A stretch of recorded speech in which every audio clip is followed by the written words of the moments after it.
Hello, थंबनेलवरनं कळलं असेल, आज आपण काजू मसाला बनवणार आहोत, म्हणजे ओल्या काजूची भाजी.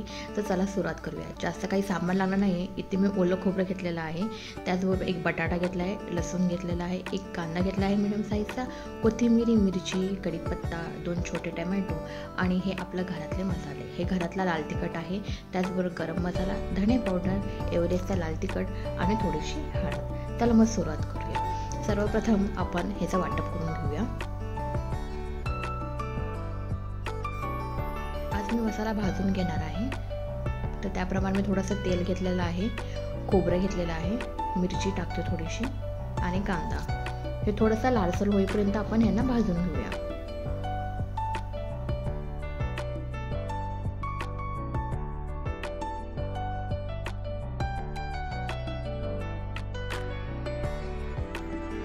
यात मी आणखीन बाकी काही गरम मसाले ॲड करणार नाही आहे, कारण की गरमीचे ऑलरेडी खूप दिवस आहेत आणि त्याने आधीच असं जळजळतं. तर सिंपल पद्धतीत करण्याचा माझा प्रयत्न आहे.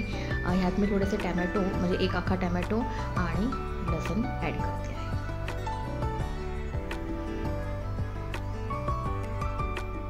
बॅकग्राऊंडला जर आवाज येत असेल तर प्लीज समजून घ्या.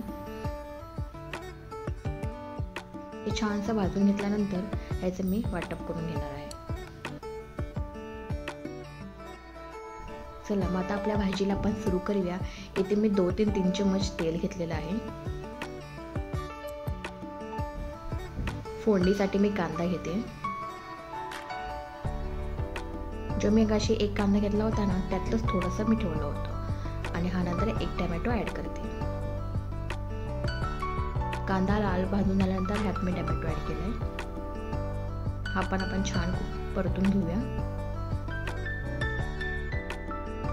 तिखट मसाला कलर येण्यासाठी छानसे मिक्स करून घेऊया.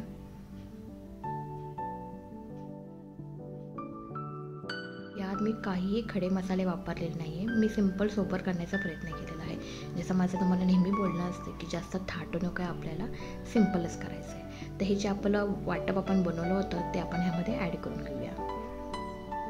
छानसं मिक्स करून घेऊया आणि हे जो पण तो सुटत नाही यातलं ऑइल, तोपर्यंत आपण ह्याला शिजून घेऊया.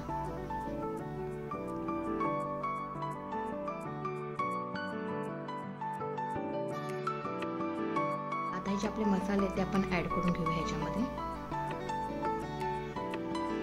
आणि थोडंसं मीठ चवीनुसार.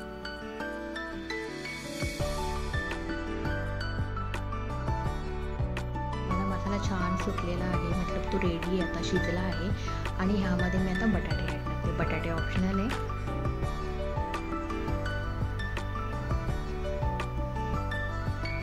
आणि हे आपले ओले काजू. बराच स्ट्रगल करावा लागला हे ओले काजू साफ करण्यासाठी, त्यामुळे त्याची अशी दशा आहे, ते अखंड नाही निघू शकले, पण ठीक आहे. ओल्या काजूंची भाजी खूप छान अप्रतिम लागते. आता सीझन चालू आहे, फेबनंतर एक वेकेशन म्हणजे मे महिन्यापर्यंत आपल्याला ओले काजू मिळून जातात.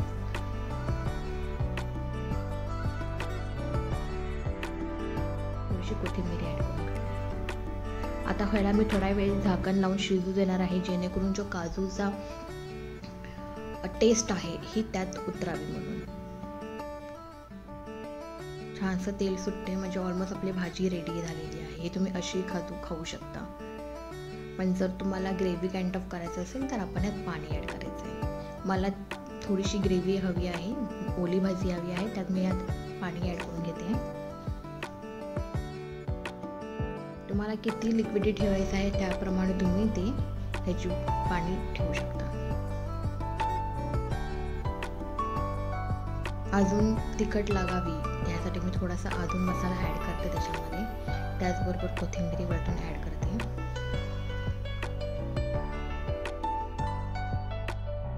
छान अरोमा येतोय, सुगंध अप्रतिम आहे या भाजीचा. ही तुम्ही भाजी डायरेक्ट भातासोबतही खाऊ शकता, कारण की आपण खूप पातळ रसाभाजी केलेली आहे. त्याचबरोबर ही तुम्ही भाजी भाकरी, पुरी किंवा चपाती ह्याच्यासोबत एन्जॉय करू शकता. आता एक बॉईल आल्यानंतर मी ह्याला अजून थोडा वेळ शिजू देणार आहे.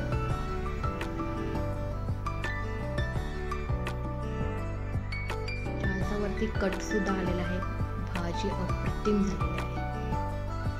नक्की ट्राय करून बघा. परत मी ह्याच्यावर ग्रॅनीसाठी कोथिंबीर ॲड करते. आणि जर तुमच्याकडे कस्तुरी मेथी असेल तरी तुम्ही कस्तुरी मेथी ॲड करू शकता. ही कस्तुरी मेथी माझ्या आईने घरी बनवलेली आहे, होममेड कस्तुरी मेथी आहे. तर आपण ह्याला छानसं रब करून ह्याच्यामध्ये ॲड करूया. ह्याचा पण अरोमा अप्रतिम येतो. भाजीची टेस्ट आहे ना एक वरच्या लेवलपर्यंत जाते. तर त्याचा जो स्मेल आहे यात उतरावा म्हणून मी अजून एक 2-3 मिनटं त्याला झाकण लावून शिजवून घेणार आहे. आपली भाजी रेडी आहे. नक्की ट्राय करून पहा. काय चुकलं असेल, काय नवीन आयडिया असेल तर कमेंटमध्ये नक्की सांगा. जर तुम्ही पहिल्यांदा माझ्या चॅनलला आला असाल तर तुम्हाला सांगते मी स्वप्नाली. मी माझ्या कुकिंगचे इथे सिम्पल आणि सोबत पद्धतीवाले व्हिडिओ ॲड करत असते. आणि आणखीन तुम्हाला माझे व्हिडिओ पाहिजे असतील तर प्लीज नक्की माझ्या चॅनलला लाईक करा आणि सबस्क्राईब करा. आता सर्व करण्यासाठी रेडी आहे. पाहताय अप्रतिम दिसते भाजी. Ready. Enjoy. Bye. Take care.